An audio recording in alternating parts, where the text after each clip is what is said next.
Je suis le bon berger qui donne sa vie pour ses brebis.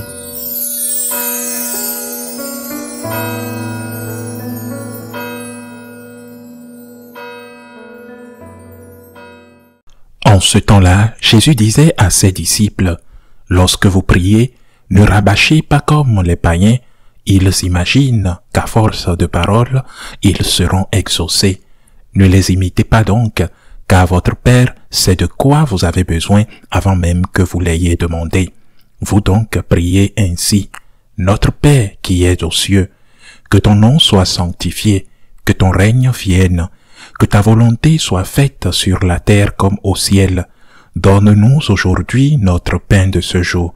Remets-nous nos dettes, comme nous-mêmes nous remettons leurs dettes à nos débiteurs, et ne nous laisse pas entrer en tentation, mais délivre-nous du mal. Car si vous pardonnez aux hommes leurs fautes, votre Père céleste vous pardonnera aussi. Mais si vous ne pardonnez pas aux hommes, votre Père non plus ne pardonnera pas vos fautes. » Acclamons la parole de Dieu. Dans ce passage de l'évangile de Saint Matthieu, on nous présente le Notre Père et on nous apprend à le prier.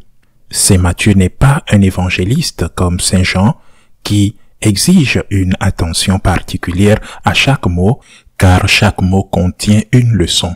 En revanche, dans le Notre Père de l'évangile de Saint Matthieu, le Notre Père que nous relate l'évangile de Saint Matthieu, nous devons être particulièrement attentifs.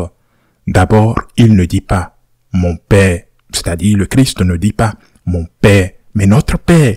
C'est une prière de famille, c'est une prière adressée à un Père unique, un Père commun à tous, notre Père qui est aux cieux, et non mon Père qui est aux cieux, et non donne-moi mon pain quotidien, mais plutôt donne-nous le pain quotidien. Et c'est pourquoi il est vrai que Jésus s'adresse à ses disciples, mais lorsque nous prions le Notre Père, nous pouvons le prier en groupe comme nous pouvons le prier seul. Et nous continuons à prier le Notre Père comme Jésus l'a enseigné. Et nous continuons à dire le Notre Père même seul, sans personne d'autre, et non dans une prière collective. Et pourquoi? Parce que Jésus voulait montrer clairement que le Père, c'est-à-dire Dieu, est son Père à lui, mais aussi notre Père à nous. Nous sommes des frères de Jésus. Et si Dieu le Père est Père de Jésus, alors Dieu le Père est notre Père également. Et nous, nous sommes frères de Jésus. Lorsque Caïn tue Abel, comme le raconte très bien la Genèse, Dieu qui savait bien sûr ce qu'il avait fait, lui demande « Où est ton frère ?» Et Caïn, les mains tachées de sang, répond « Suis-je le gardien de mon frère ?» Ce que le Seigneur veut nous enseigner, c'est que nous sommes le gardien de notre frère. Nous sommes le gardien de nos frères. Il y a quelques jours, le pape Léon XIV, lors d'une rencontre avec les responsables de mouvements spirituels, a souligné l'importance d'appartenir à une institution, qu'elle soit caritative ou plus précisément spirituelle, car il dit « Nul ne se sauve seul, nul ne se sauve seul ». Le Christ a fondé un corps mystique, son corps mystique, et donc tu es responsable de ton frère. Tu es responsable, certes, de toi, mais tu es aussi responsable de ton frère. C'est pourquoi nous demandons à Dieu de nous donner du pain, et non de me donner le pain. Donne-nous aujourd'hui notre pain de ce jour. Nous demandons le pain non seulement pour nous, mais nous demandons le pain également pour mon frère, notre frère. Nous demandons à Dieu de nous pardonner, c'est-à-dire, premièrement, pardonne-moi, mais pardonne aussi mon frère. Lorsque nous disons pardonne-nous nos offenses, c'est-à-dire, pardonne-moi Seigneur et pardonne aussi mon frère. Donne-moi la force de pardonner mon frère. J'ai péché contre toi, Seigneur, et probablement mon frère également a péché contre toi. C'est une prière de famille, c'est une prière de frère. Nous demandons aussi à Dieu de nous aider à faire sa volonté divine, de m'aider à faire sa volonté divine, mais aussi d'aider mon frère à faire la sienne. Ce pluriel n'est pas une coïncidence, chers frères et sœurs, et le Seigneur ne le dit pas parce qu'il s'adressait à un groupe, car si tel était le cas, l'Église l'aurait remplacé et aurait au moins permis ou conseillé que lorsque nous le prions au singulier. On aurait pu donc dire « Mon Père qui est aux cieux » et non « Notre Père qui est aux cieux ». Donc ce pluriel a un sens vraiment très particulier et nous devons en tenir compte lorsque nous le prions.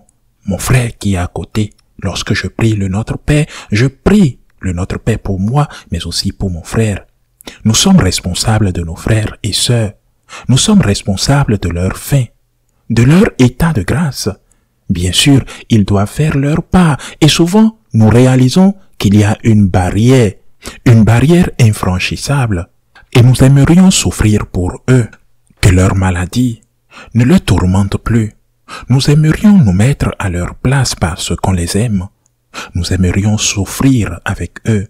Et si on le pouvait supprimer par exemple une maladie qui les tourmente, nous aimerions les sauver d'une situation qui leur fait du mal, et pas seulement physiquement. Et nous ne pouvons pas, car c'est leur liberté qui décide d'agir ainsi.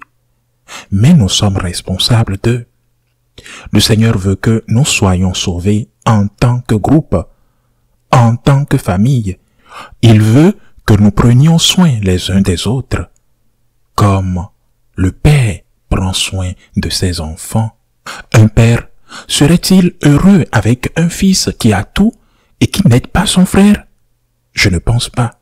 Un fils de ce même père qui ne reçoit pas la même compréhension que le fils aîné, je ne pense pas. Ou un fils qui est délaissé ou qui se fait maltraiter par son frère. Un père voudrait ça pour ses enfants? Je ne pense pas. Un père est toujours prêt à aider ses enfants dans le besoin. Un père est toujours prêt à donner le meilleur pour ses enfants. Lorsque nous prions le Notre Père, demandons les mêmes grâces pour nous, mais aussi pour nos frères et sœurs.